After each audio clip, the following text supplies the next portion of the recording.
지금 이 뉴스입니다. 첫 번째 키워드는 거지답게입니다. 한 LH 공공임대주택의 공지문이 온라인에서 논란입니다.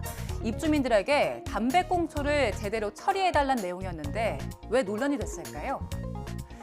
자신이 자치회장이라고 밝힌 글 작성자는 솔직히 나는 돈 없고 집도 없는 거지라면서 나라의 도움으로 이곳에 왔다며 운을 떼는데요. 입주민분 모두는 돈 많고 다른 곳에 집도 있고 부자라서 이곳에 오셨느냐? 그렇다면 나만 거지인가라고 반문하면서 자신은 아파트 관리비를 절약하고자 애쓰고 있다고 덧붙였습니다. 이어 해당 글이 담배 처리에 대한 내용이라고 밝히는데요. 담배꽁초를 아무 곳에나 버리면 한정된 청소 용역 인원이 치워야 한다며 담배를 피워도 아파트 단지 바닥에는 버리지 말라고 당부합니다. 이어 집 한 채 없어 이곳에 온 거지라면 거지답게 돈 절약하고 아끼며 사시기를 부탁드린다고 적었는데요.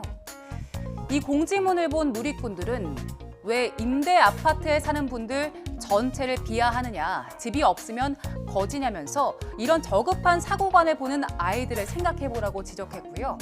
반면 오죽했으면 거지란 단어를 동원했겠느냐, 표현이 과격할 뿐 정확히 지적했다면서 자치회장 주장에 옹호하는 반응도 있었습니다. 다음 키워드는 개구리 도시락입니다. 울산 석유화학공단 내 플랜트 건설 현장 근로자들에게 제공되는 도시락에서 개구리 사체가 나왔다는 주장이 제기됐습니다. 플랜트 건설 노조 울산 지부가 공개한 사진인데요. 여기 밥 위를 보면 초록색 물체가 보입니다. 운산공단 현장 도시락에서 발견된 돈벌레로 추정되는 이물질이고요. 그리고 그 옆을 보면 종이컵 안에 개구리가 있는데 석유화학공단 도시락에서는 개구리 사체가 나왔다는 제보가 있었습니다. 주변에 식당이 제대로 없는 플랜트 건설 현장 특성상 노동자들은 점심을 이렇게 도시락으로 해결하고 있는데 도시락에서 이런 이물질들이 나왔다는 겁니다. 노조는 도시락 업체에 대한 공사업체의 관리 부실에서 발생한 치명적인 실수라고 비판했습니다. 노조는 제보 다음 날 각 지자체 위생부서에 업체 위생감독을 촉구하는 공문을 보냈지만 점검이 이루어진 곳은 극히 일부라고 했고요. 또 지난해 11월에는 한 플랜트 건설 현장에서 제공된 도시락을 먹고 무더기로 식중독 의심 증세를 보였고 이 중 한 명이 숨졌다며 신속한 조사를 요구했습니다.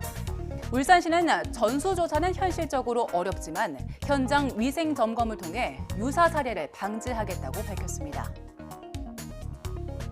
다음 키워드는 말레이시아 싱크홀입니다. 땅꺼짐 사고, 우리나라뿐만이 아닙니다. 말레이시아에선 길을 걷던 사람이 싱크홀에 빠지는 사고가 났습니다. 천천히 걷고 있던 한 여성이 순식간에 땅속으로 사라집니다. 아찔한 순간인데요. 지난달 24일 말레이시아 수도 쿠알라룸푸르의 중심가에서 싱크홀이 발생했는데요. 옆 벤치에 앉아있던 남성도 떨어질 뻔했다가 가까스로 올라옵니다. 싱크홀 구멍의 깊이는 8m 정도였는데 말레이 당국은 도로 아래 지하수에 여성이 휩쓸려 간 걸로 보고 스쿠버 다이버를 투입하기도 했지만 물살이 빨라서 장애물 도달 전 빠져나와야 할 정도로 위험했습니다. 지난 9일 동안 투입된 인원만 110명이 넘었지만 피해자의 슬리퍼 한 켤레만 찾은 채 수색 활동을 공식 종료했습니다. 마지막 키워드는 초대형 악어입니다. 미국에서 초대형 악어가 잡혔는데요. 화면으로 보시죠. 지난달 30일 미시시피주 야주강에서 잡힌 악어입니다. 사냥꾼 6명이 들어도 버거워 보이죠. 길이가 무려 4m가 넘는데요. 악어 사냥에 참여한 한 남성은 강을 따라 몇 마일 떨어진 곳으로 끌려간 끝에 낙하했다며 마치 자동차를 낚싯줄에 묶고 바다에 던진 뒤에 끌어올리는 것 같다며 당시 소감을 전했습니다. 자, 그런데 악어 가죽으로 만든 명품 악어백이 논란이 되고 있습니다.